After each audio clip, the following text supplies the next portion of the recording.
Dracarys.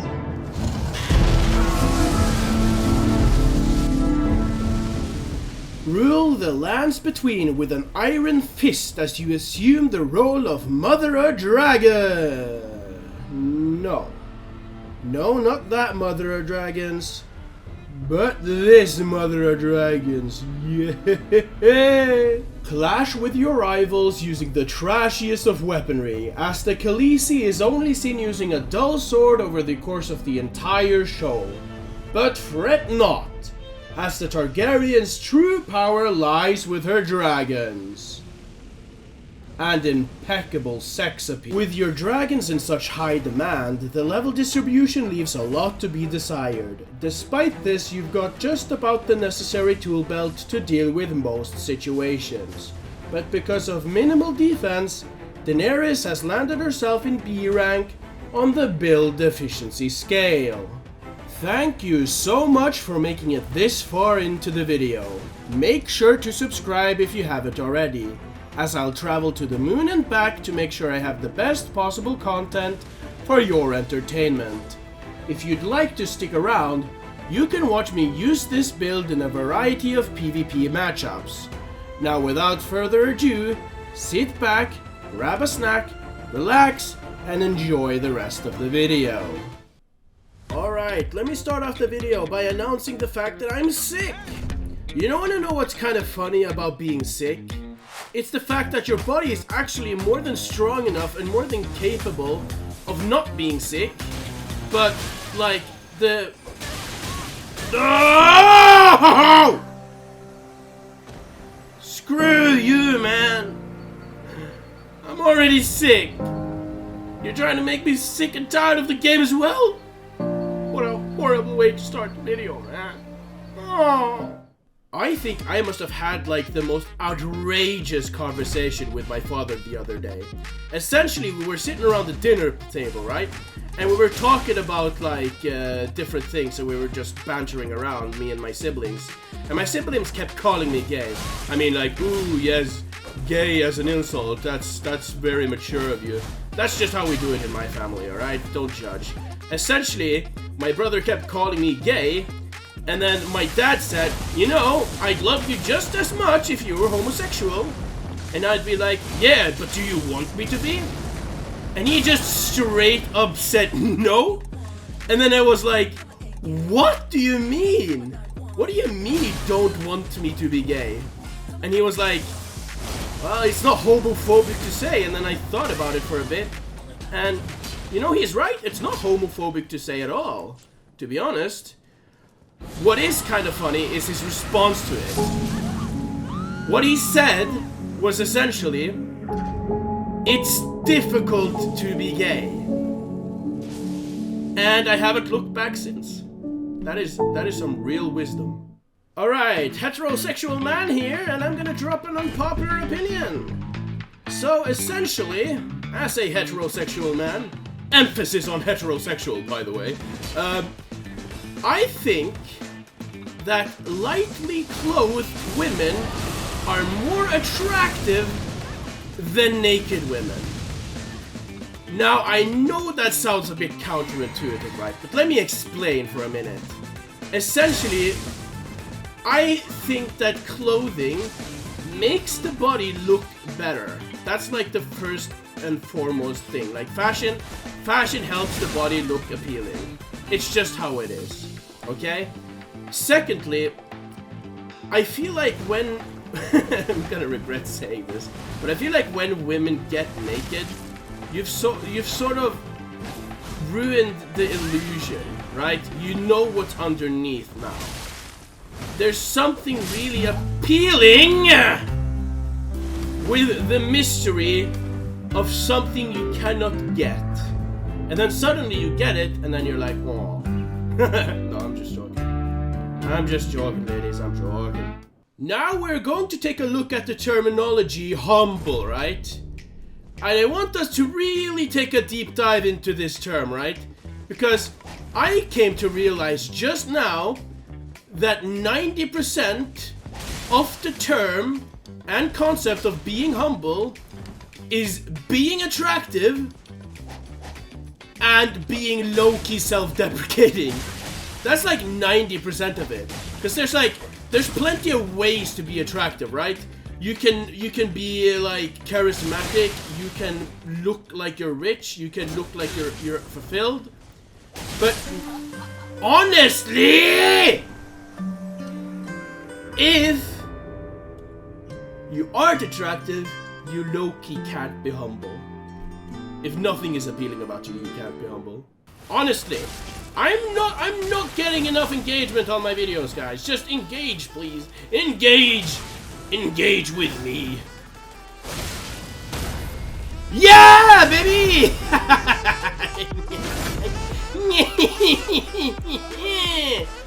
That parry deserves engagement. Alright, you guys better... This pillar is invisible. You guys better fucking like the video or else I'm gonna come for you. Alright, I'm gonna provide you with a statement that will give you the ultimate clarity, the ultimate self-awareness, the ultimate knowledge. Consider the fact that you're only alive because your father and his father before him and his father before him decided not to wank one night. That is the only reason you are alive right now. Wow, I'm getting absolutely fucking walloped. No! I'm not even angry with that. That was just fucking outplaying me. That man is one heck of an archer. GG, my man. And hopefully, you're not having any existential crisis right now. According to the theory of indifference, we are genetically predisposed to like things that are similar to ourselves. Why then do we love dogs so much? Dogs are probably one of the most different things from a human being you can get. And like, obviously, no, they're definitely animals that are more different, like insects. That might be why people hate insects, by the way. Wow, I just got absolutely a lion. Absolutely. But English, please. Speak English. Learn English. Teach yourself to speak. If you could domesticate any animal, which animal would that be? Easy. A moose. Could you imagine riding into town on a moose? You'd be the drippiest motherfucker on the face of the fucking planet. Let alone whatever party you're gonna show up to. Mooses are just like one of the most fucking fascinating animals. Because like when you think of a moose, you don't think about like something dangerous, boy. But boy, let me tell you, these fuckers, they're fucking amazingly dangerous. We're talking about one of the few animals that could survive a fucking car crash! Speaking about a car crash, your fucking build is one heck of a car crash. Do you have no dignity? Do you have no dignity? Must you toss together the fucking godskin stitchers and bleed my ass dry? What is the next race of human beings going to be? Because the funny thing about the human race is, we've sort of removed ourselves from the revolutionary life cycle, right? Or evolutionary, sorry. And the way evolution typically works is that we'll have some sort of deformity with a child, and that child is either going to thrive and pass on their genes or die out. But the funny thing about the human race is we are empathetic. We save our weak. So even our weak that are supposed to die thrive. So that begs the question, what is the next race of human beings going to be? And that makes for a bunch of interesting theories. One of my main theories is we're gonna see a race of albinos establish themselves. And by albinos, I mean as in like white black people with no melanin in their skin. Hopefully by that day we're no longer racist. I wonder what sort of derogatory term we'll invent for these people. Oh god. I have some ideas. No, fuck. I'm gonna get cancelled. I'm gonna get cancelled, man. Chalky. That is something we say for white people here where I'm from. It means as in like, no! Woo! No! Yeah! Oh, I can't believe I survived that. Oh, I'm not gonna survive this though. Up, up, up, up. Oh! How the fuck did I survive? Holy shit, dude. Come here. Leave my boy alone. Oh my god, we're about to beat Malenia. Never mind, the mage decided to die. He was dead.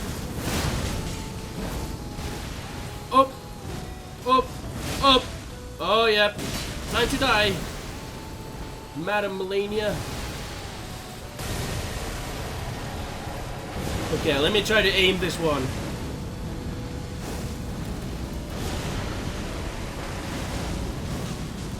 Yeah!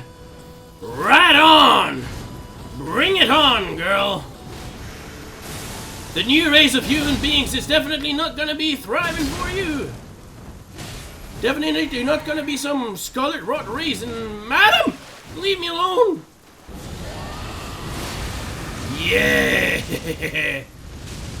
Uh-oh. Uh-oh. No! No! Please!